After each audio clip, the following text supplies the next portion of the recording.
I think that when this all happened, it was important to recognize that nobody knew what was happening.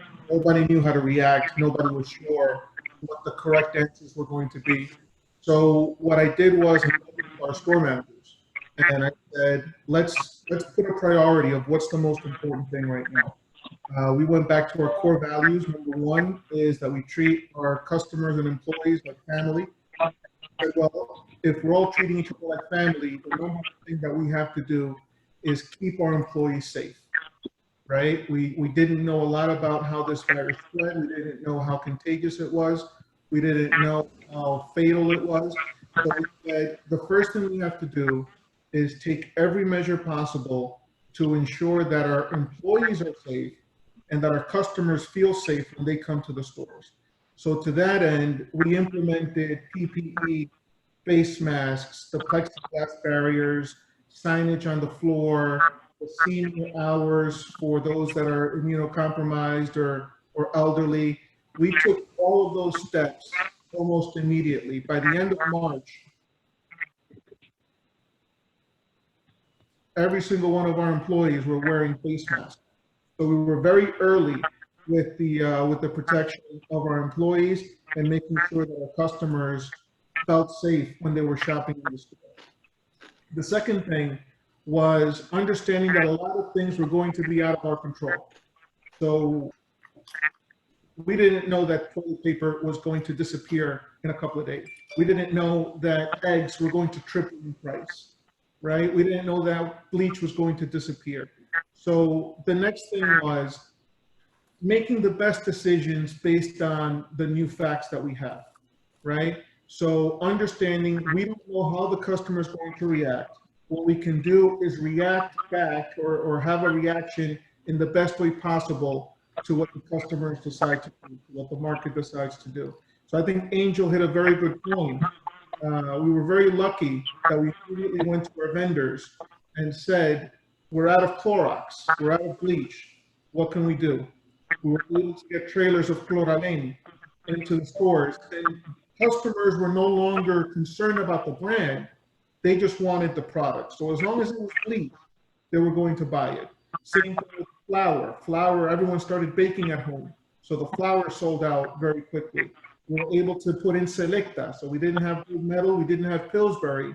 We were able to get Selecta from Mexico, put that on our shelves so that we could still continue to serve the customer, even if it's not in a traditional way or the way that our merchandising was originally set up. But we were still able to source these products from alternative distributors, bring them from Mexico, bring from China, to be able to continue serving the customer. I think in meat and produce, we weren't affected as badly. You know, in meat, we still have butchers in every single one of our stores. I think that a lot of the stores were negatively impacted by having case ready. So if you're a supermarket that relies on a lot of case ready products and that plant shut down, all of a sudden you didn't have a meat department anymore. So we were really advantaged by having all of our butchers still cutting primal cuts inside the store. So we really didn't see a lot of damage in the meat department. We were still able to bring in the primal cuts and prepare them and have them out on in the display case. So I think that we handled our perishables very well. So the fact that very often we had meat when our competitors didn't have meat, we had bleach when our competitors didn't have bleach, we had flour.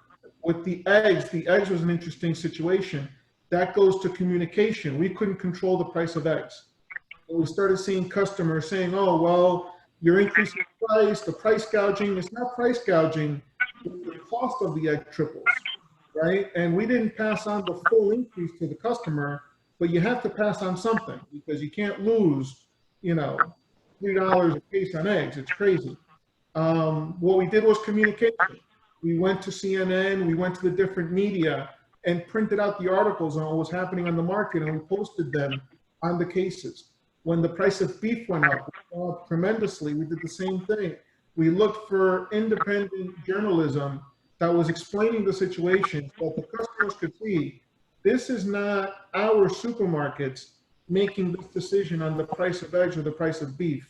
This is a worldwide phenomenon that's happening that unfortunately will affect you at a local level. So communication became very important. And I heard the emphasis on social media earlier. Facebook was wonderful for us.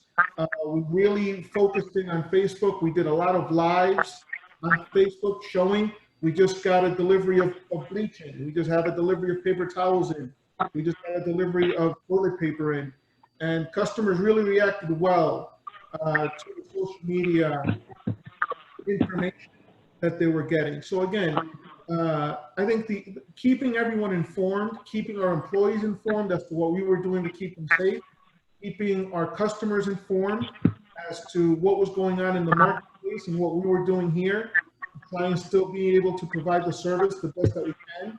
All of those things went a long way to for people to react positively to the way that this impacted us. With the online ordering, it was unbelievable. We saw our online orders go probably 5 times higher, literally overnight. We were not ready for it.